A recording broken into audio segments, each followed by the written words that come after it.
Hello friends, 506 days over.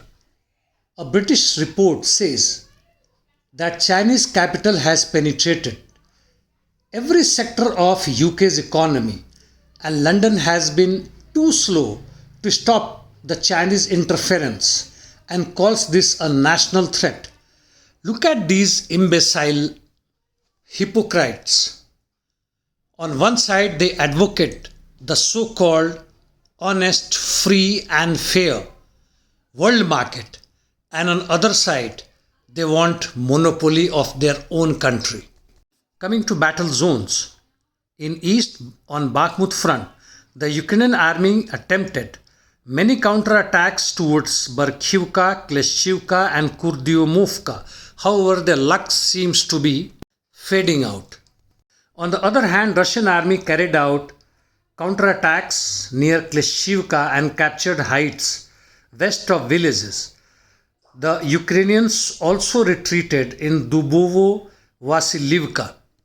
In Vudyane, the Ukrainian counteroffensive failed, while in Spornoye, the Ukrainians are evacuating their garrison as the main logistic line has come under a Russian artillery fire zone. Avdiivka, the Ukrainian army is under threat of being surrounded by the Russians, while in Ugledar, the Russian army consolidated its gain as of yesterday from 300 to 600 meters.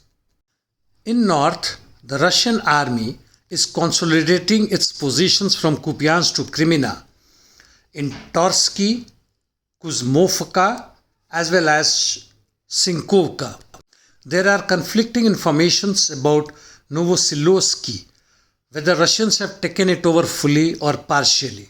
Ukrainians too, on their part, are continuing limited ground offensive on various parts of Kharkiv and also continuously shelling Kursk, where they tried to hit the nuclear power plant Belgorod and other regions.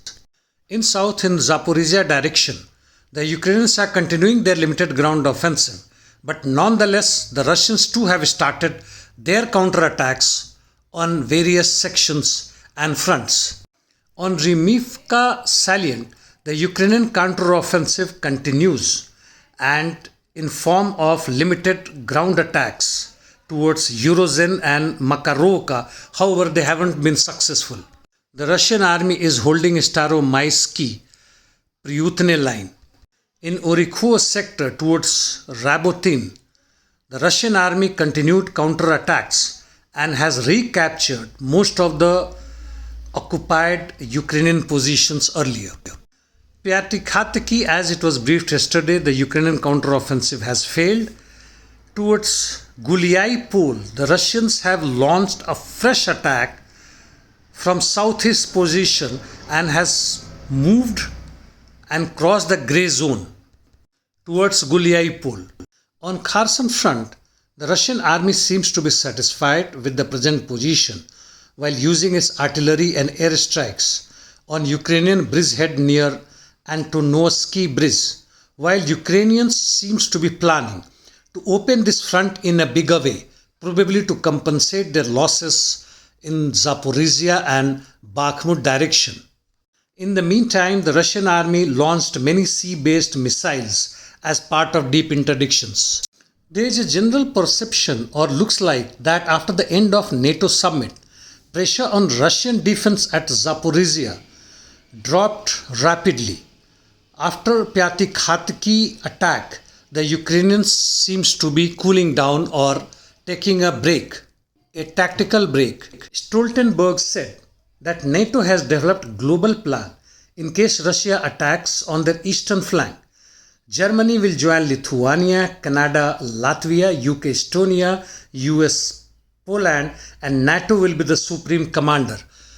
A beautiful dream wherein the nuclear warfare escalation is not mentioned. That's all. Thank you, friends.